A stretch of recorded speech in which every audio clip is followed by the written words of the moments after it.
I'm Teresa Woodard in Dallas, and here are your headlines from North Texas. Students at Dallas's Lincoln High School are mourning a classmate just days before a new school year begins.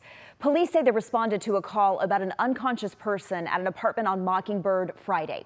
17-year-old Roy Hughes Jr. was pronounced dead on the scene. Hughes was a track star, and students and coaches gathered at a private balloon release for that teenager this weekend. A 3-year-old boy and a 37-year-old woman were among the victims in a deadly shooting at a home on Dudley Avenue in southern Dallas.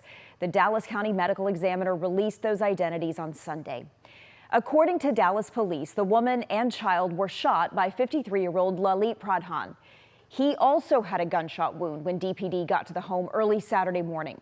The victims share Pradhan's last name. DPD says those two victims died there at the home. The suspected shooter died at a hospital. We are hearing from loved ones of 5 North Texas women killed in a deadly crash. This happened in Burnett County near Austin. They told senior crime and justice reporter Rebecca Lopez the suspect should not have been behind the wheel in the first place.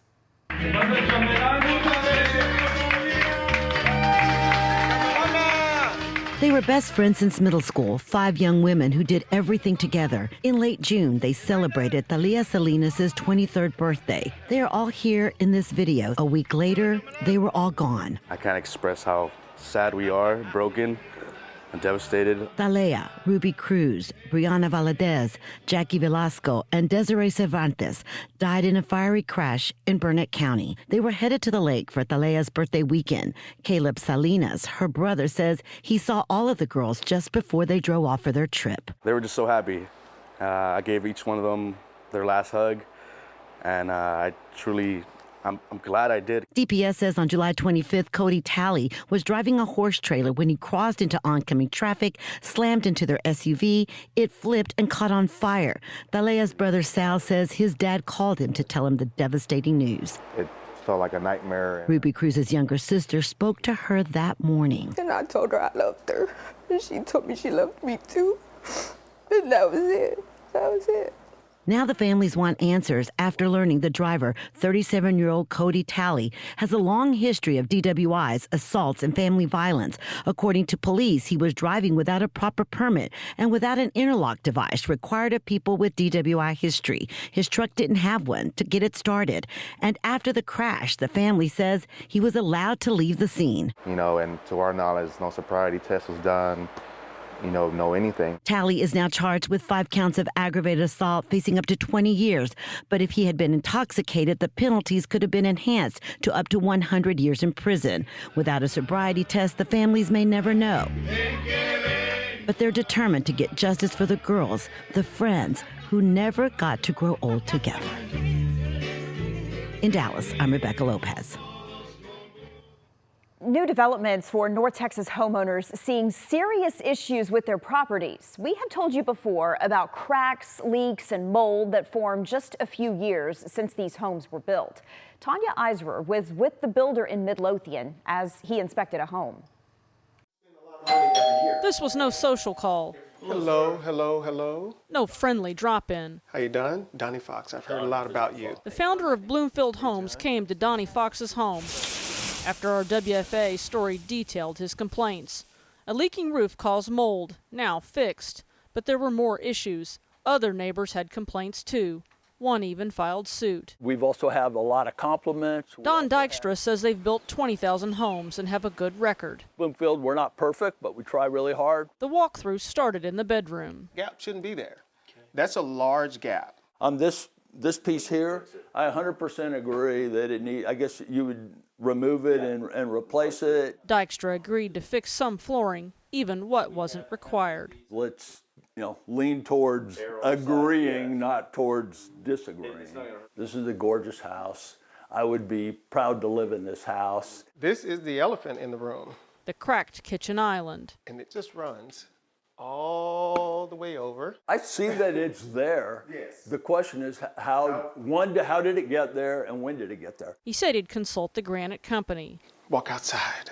We'll talk about the bigger elephant. Drainage issues in the backyard. The dirt slides down off the hills on a heavy rain. because of the grade of this slope. It was graded in accordance with the approved engineering plans. You are certainly welcome to build a retaining wall, but I don't believe that is a Bloomfield responsibility. But Donnie Fox was left disappointed. I don't think that they're standing behind the home that they built. In Midlothian, I'm Tanya Iser. It is back to school time all across North Texas, and one thing that every district has to adhere to is a new state law requiring a ban on cell phones and smartwatches. Kevin Reese went to see a new policy in action in one local district. This is 240, this is the administrative office. In a small room off the main hallway at Wiley High School. And this is where we collect them all. Her name is Ms. McPherson. I give them the top copy. And Friday, she collected 9 student cell phones and locked them away for the day. It's going to go in here. It's been smooth so far. It really has. A smooth day, too, for Wiley ISD, complying with a new state law. Student cell phones ordered turned off and kept in backpacks or lockers for the entire school day, lunch and hallway time included. It's not just Wiley ISD. It's easy to enforce because we're saying this is everybody. It's an all skate. Everyone's involved. And schools across the state are taking phones from students only when they violate the new state rules, giving the phones back at the end of the day. But multiple violations and the parents have to come retrieve the locked up phone. First day I was reaching, I was like, where's my phone? Students tell us it's an adjustment, but maybe a good one. I haven't seen any people struggle. There's some people that are just on their phones 24/7, sit in the back, take naps, they just do whatever.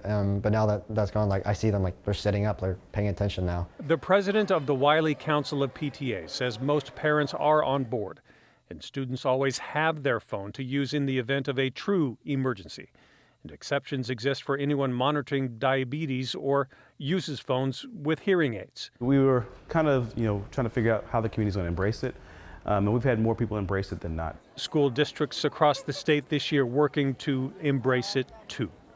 In Wiley, I'm Kevin Reese.